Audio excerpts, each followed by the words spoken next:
A resistência à insulina é um dos temas mais abordados nos últimos anos em medicina. Especificamente, discutiu-se muito em adultos e, mais recentemente, despertou-se interesse em discutir isso na população pediátrica, em especial em adolescentes. Eu gostaria de estar apresentando aquilo que acumulamos nos últimos 18 anos em estudos feitos na Unicamp em cooperação com diversos centros do Brasil. Avaliação da resistência à insulina em adolescentes, indicações e métodos. Eu sou Bruno Gelonesi, trabalho na Unicamp, sou professor livre-docente em endocrinologia pela universidade e coordeno um laboratório de pesquisa chamado LIMED, além de trabalhar como pesquisador principal do Centro de Pesquisa em Obesidade e Comorbidades da Unicamp. Comecemos então. Resistência à insulina, conceito e definição. Volto na história. No século XIX, para se estudar um órgão, tirava-se o órgão e observava-se o que acontecia. Especificamente, quando se retira o pâncreas de um animal, desenvolve-se uma doença há séculos conhecida, o próprio diabetes. No século XX, no começo do século XX, a adição do extrato pancreático poderia reverter o quadro clínico. Com isso, ficou o conceito de que o diabetes seria uma doença pancreática. No entanto, com a disponibilidade da insulina no tratamento em 1922, começou-se a observar que precisava de altas doses de insulina para tratar o diabetes mais leve. Os médicos daquela época nem faziam ideia que estavam falando do diabetes tipo 2. E, por outro lado, baixas doses para tratar o diabetes grave, que aparecia em crianças e adolescentes, o antigo diabetes juvenil. Com isso, alta dose para tratar um diabetes leve, chegou-se à conclusão que existia uma resistência clínica à ação da insulina. E esse conceito dos anos 30 do século passado persiste até hoje. O fato é que a resistência à insulina pode ser definida como uma dificuldade da insulina em produzir seus efeitos biológicos esperados para uma dada quantidade desse hormônio. Uma resposta reduzida quanto às ações da insulina. E os métodos laboratoriais geralmente medem a ação da insulina quanto ao metabolismo da glicose, glicídico. Então, agora eu vou começar com dados clínicos. Olha que coisa interessante. Se eu estou diante de um adolescente que dorme pouco, eu posso dizer que ele tem resistência à insulina. Esse é um trabalho que viu o encurtamento do tempo de sono de acordo com o IMC, o BMI, Body Mass Index.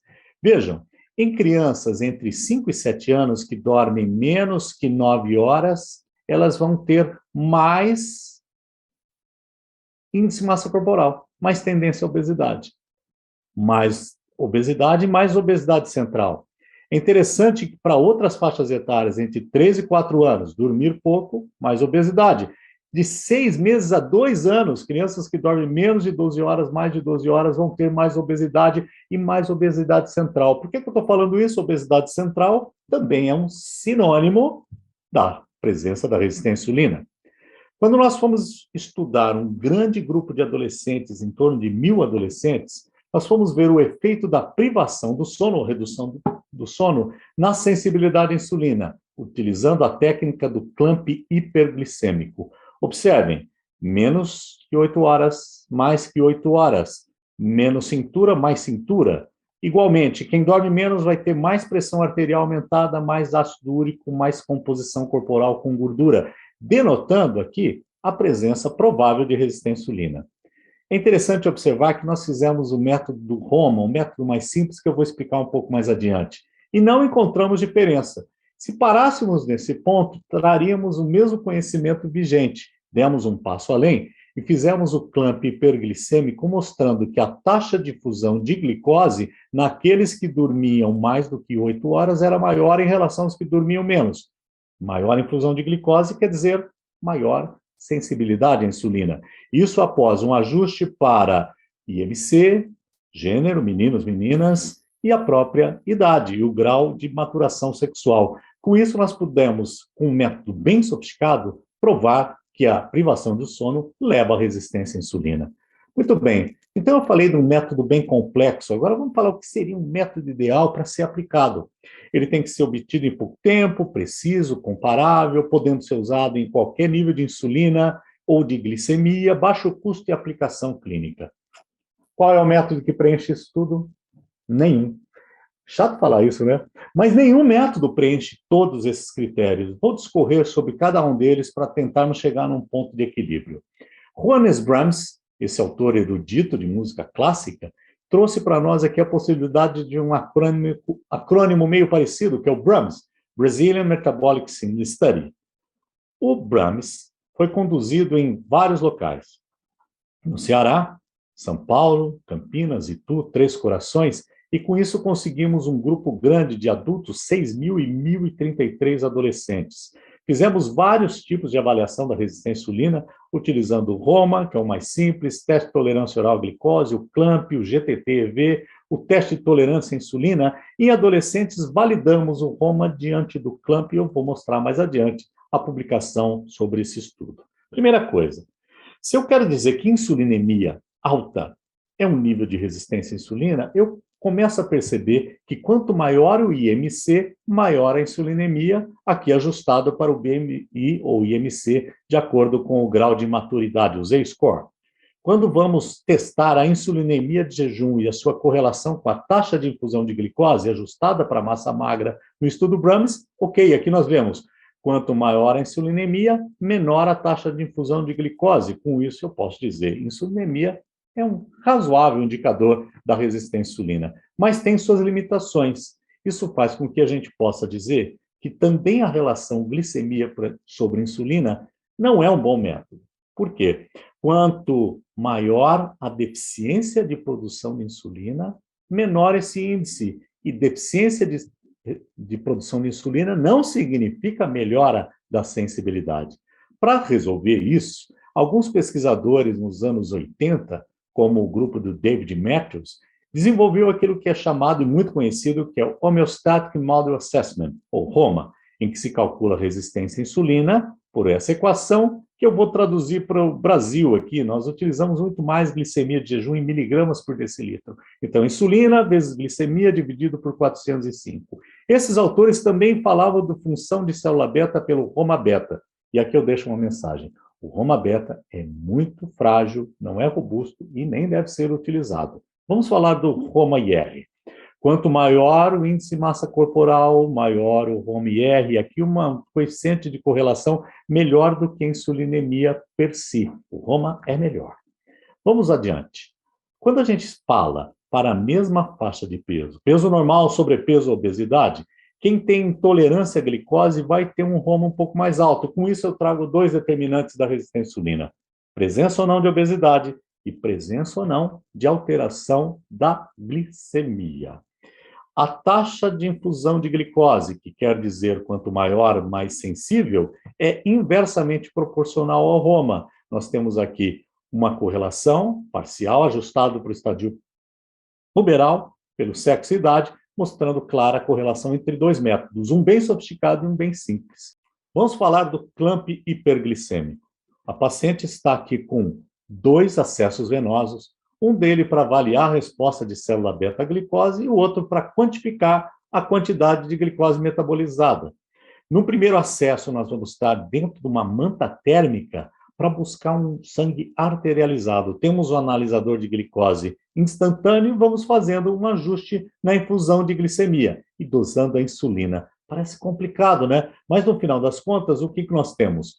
Uma taxa de infusão de glicose durante a última hora do clamp, menos a excreção urinária de glicose, uma vez que a glicemia chega em 220, pode eliminar a glicose pela urina, dividido pela insulina média. Com isso, tem o ISI, Insulin Sensitivity Index, e a taxa de infusão de glicose, dois índices extremamente fidedignos para saber se a pessoa tem mais ou menos resistência à insulina. Quando comparamos, então, pré-púberes em azul, pós-púberes em verde, nós vamos ver uma boa correlação da sensibilidade à insulina medido pelo CLAMP, pelo próprio IMC. Quanto maior o peso, menos a sensibilidade à insulina. Vamos falar, então, agora de métodos substitutivos para sair desse ambiente de pesquisa e chegar onde? Nos ambulatórios, nos consultórios de médicos, nutricionistas, profissionais de saúde. Métodos substitutivos clínicos, antropométricos e laboratoriais. Vamos falar do Roma-AD. Nem todo mundo conhece. AD tem referência à adiponectina, um hormônio sensibilizador da ação da insulina. A insulinemia, a glicemia de jejum, determina a resistência à insulina, e a adiponectina vai dizer, se ela está baixa, o indivíduo tem mais inflamação no tecido adiposo. Então, seria um bom marcador da resistência à insulina periférica. Níveis de adiponectina estão diminuídos em pacientes com obesidade e diabetes. Com isso, tiramos aquele 405 da equação do Roma e colocamos a adiponectina. Veja o que acontece. Existe uma correlação entre o Roma adipo e a taxa de difusão de glicose, que é menos expressiva do que o simples Roma. Quando nós fizemos esse estudo, nossa aluna, no caso aqui era a Bruna Vilela, ela ficou triste, porque os dados não eram superiores, mas para nós fazermos pesquisa, mostrar que um método mais sofisticado, mais caro, é menos eficaz que o mais barato, já é cumprir uma missão social que a ciência tem. Mudamos então para um método mais simples ainda. Índice triglicérides vezes glicemia, o chamado índice TG. Ele se baseia no quê? Numa base fisiopatológica em que esse índice significa resistência à insulina, e quanto mais resistência à insulina, mais glicose, mais triglicérides e mais síndrome metabólica. A equação está aqui. Logaritmo de triglicérides e logaritmo de glicemia dividido por 2, relativamente simples, sem usar dosagem de nenhum hormônio. Olha o que a gente encontrou na população pediátrica, meninas à esquerda, meninos à direita. Vamos encontrar uma boa correlação com o Roma e uma boa correlação até mesmo com o Clamp em outros estudos. Ainda assim, inferior, mas, por outro lado, mais acessível. Nessa linha de acessibilidade ao método e aplicabilidade, um grupo no Canadá desenvolveu o fenótipo da cintura hipertrigliceridêmica. Ele partia do seguinte princípio, que triglicérides de circunferência da cintura eram capazes de predizer o risco de desenvolver diabetes no futuro e desenvolver doenças cardiovasculares, que é exatamente o princípio no qual se baseia o diagnóstico da resistência à insulina. O que eles estudaram? A tríade metabólica aterogênica, que era resistência à insulina no alto, à direita, concentrações elevadas de apolipoproteína B, e à esquerda, partículas pequenas e densas de LDL. Todo mundo vai perguntar, peraí, eu vou ter que dosar isso tudo?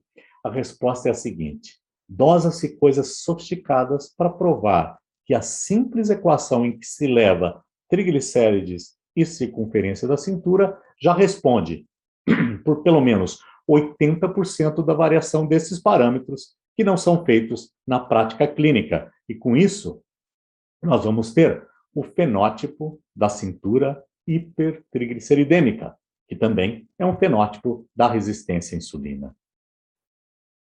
A aluna, ex-aluna de doutorado, já doutora atualmente, Franciele Barreiro, foi estudar isso em uma população de adolescentes, um dos primeiros trabalhos na literatura. Utilizamos pontos de corte para o Roma e também para triglicérides, buscando sensibilidade e especificidade desse método. Observem, nesse gráfico do lado esquerdo, quanto maior a circunferência da cintura, ou triglicérides, ou a combinação de ambos, nós vamos encontrar um Roma muito mais alto. Da mesma forma, quanto menor quanto menor a circunferência da cintura e menor os triglicéridos, nós vamos encontrar uma taxa de sensibilidade à insulina no Clamp maior. Com isso, podemos afirmar que a combinação de ambos serve sim para identificar resistência à insulina ou não em adolescentes.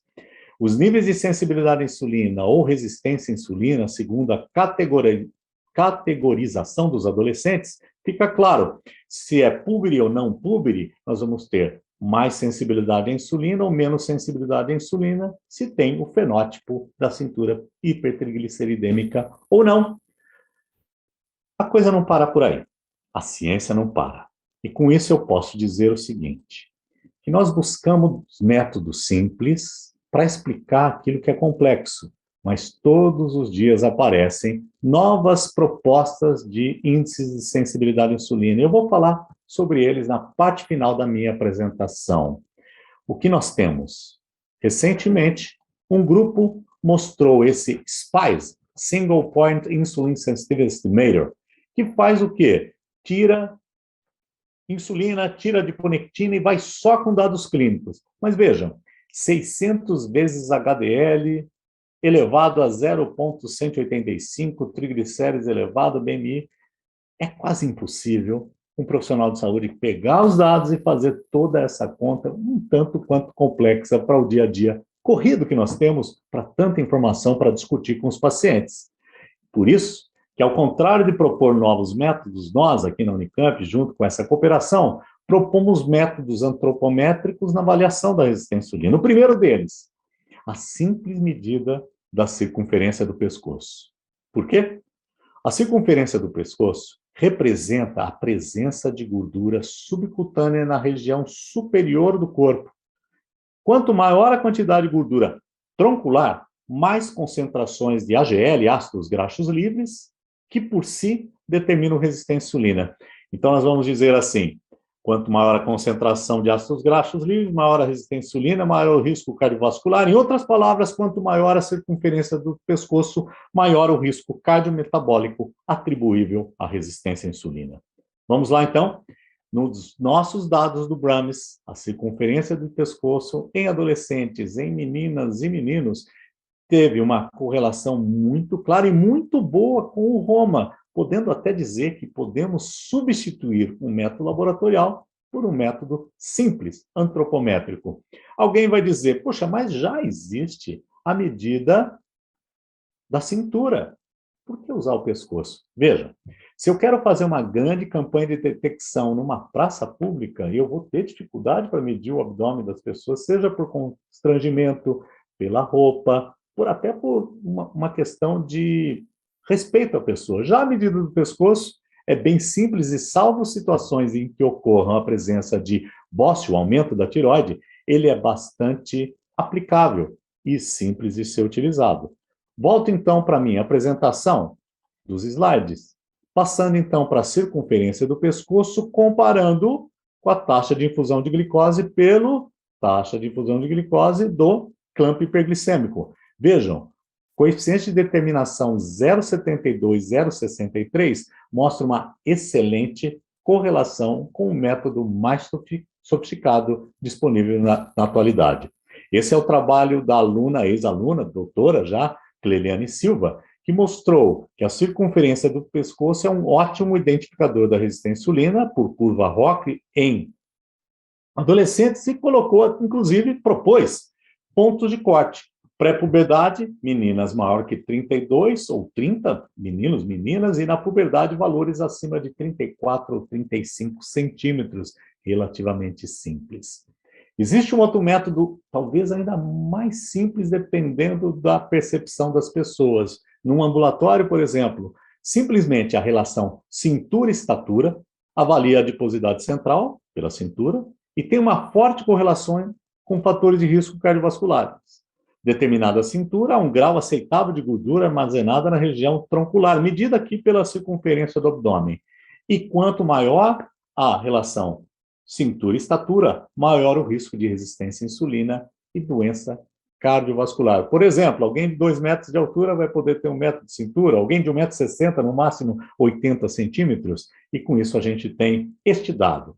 Na população na puberdade ou pós-puberdade, nas fases mais adiantadas da puberdade, em ambos nós vamos encontrar, quanto maior a resistência à insulina, maior a relação cintura-altura, ou o contrário, quanto maior a relação cintura-altura, maior o grau de resistência à insulina. Quando fomos testar, não pelo Roma, mas sim pelo clamp hiperglicêmico, novamente, um índice bem simples, com uma ótima correlação extremamente significativa quando se compara com o clamp hiperglicêmico.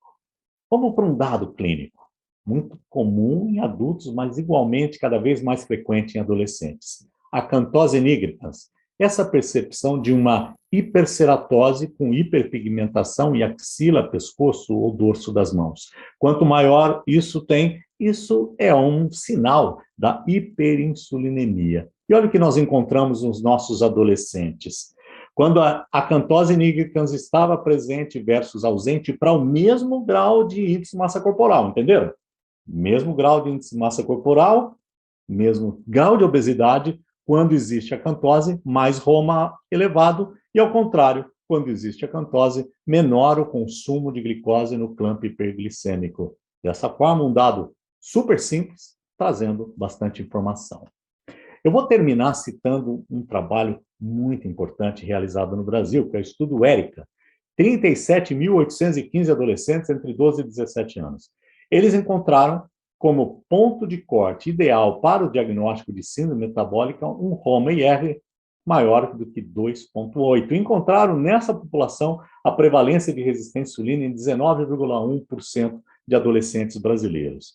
Vejam, esse número é bastante importante e pode ser usado, mas nós demos, num grupo menor, um passo mais adiante, um grau de refinamento, dizendo o seguinte: se nós temos a sensibilidade à insulina, que varia de acordo com a idade, numa certa fase da adolescência, existe a resistência à insulina fisiológica, que serve para quê? Para que a insulina não funcione tanto para controlar a glicose e passe a ser resistente nesse sentido, aumente e incorpore mais aminoácidos para dentro da musculatura. O que é isso? Para dar garantia do efeito anabólico da insulina elevada no sentido de crescimento tecidual. Para que eu coloquei isso tudo? Para dizer que, para validar um índice de resistência à insulina pelo HOMA, devemos separar o adolescente que está nas fases iniciais da puberdade daquele que já está na fase mais avançada. Com isso, nós fizemos o seguinte: nós buscamos, por metodologia um pouco mais sofisticada, Bland-Altman, mostrando os valores preditivos da sensibilidade à insulina e aquele que nós medimos no CLAMP, e construímos curvas ROC para mostrar sensibilidade e sensitividade para o HOMA e para o CLAMP hiperglicêmico em adolescentes antes e depois da puberdade. O que nós encontramos? Valores que mostravam boa correlação entre o log do HOMA e o log da sensibilidade à insulina no CLAMP, tanto para meninos quanto para meninas, pré-púberes e pós-púberes. E com isso nós encontramos os seguintes números. O valor limiar do HOMA-IR para identificar a resistência à insulina no início da puberdade é 3,22 ou 3,2, se preferirem assim um arredondamento. E pós-púbere, 2,9, muito parecido com aquele valor extremamente importante encontrado pelo estudo ERICA. Os estudos, podemos dizer, são complementares. Um de validação, num método Gold Standard, e outro de validação num grande grupo populacional. O Brasil tem dados muito bons. Termino minha apresentação dizendo o seguinte: se nós precisamos de precisão, acurácia, para provar alguma coisa, como aquilo que nós fizemos com os adolescentes que dormem pouco, ou para provar que uma nova citocina tem correlação com a resistência à insulina, nós temos que usar CLAMP. No entanto, no segundo escalão estarão os métodos laboratoriais e os métodos substitutivos antropométricos um pouco menos acurados. Mas o tempo todo, o nosso desafio na prática clínica é encontrar alguma coisa que tenha aplicação clínica diária, segurança, não tenha riscos e custos baixos. Daí, as medidas antropométricas que aqui apresentei têm grande espaço na prática clínica, no Brasil e no mundo. Conclusões dos métodos: a resistência à insulina é um conceito simples, o método laboratorial mais simples é o HOMA, e cada centro de pesquisa ou ambulatório vai buscar aquele método que se adeque para as suas intenções de provar alguma coisa ou simplesmente trazer uma informação nova. Na prática clínica, não é necessário medir a resistência à insulina por método laboratorial. A mensagem: o atual ambiente obesogênico aumenta a prevalência de diabetes em populações menores do que 20 anos e aumenta a prevalência de resistência à insulina. Nem todo obeso possui toda a resistência à insulina, por isso nós precisamos buscar aqueles que são mais ou menos saudáveis simplesmente pela antropometria. Em algumas situações, buscar um método de resistência à insulina como o HOMA, mas uma circunferência do pescoço elevada, poucas horas de sono, fenótipo da cintura hipertrigliceridêmica pode trazer essa resposta. Termino agradecendo a todos aqueles pesquisadores e pós-graduandos que contribuíram para o BRAMES aqui listados, Aos coordenadores, eu, professor José Carlos Pareja, já aposentado, excelente professora, a professora Ana Carolina Vasco, do curso de Nutrição, pesquisadores associados e colaboradores externos em várias regiões, no Brasil e fora do Brasil. Do Centro de Pesquisa em Obesidade e Comorbidades, deixo aqui meu agradecimento pela atenção de vocês. Em caso de contatos, aqui deixo o canal de comunicação comigo, Bruno Gelonese. Até breve, muito obrigado.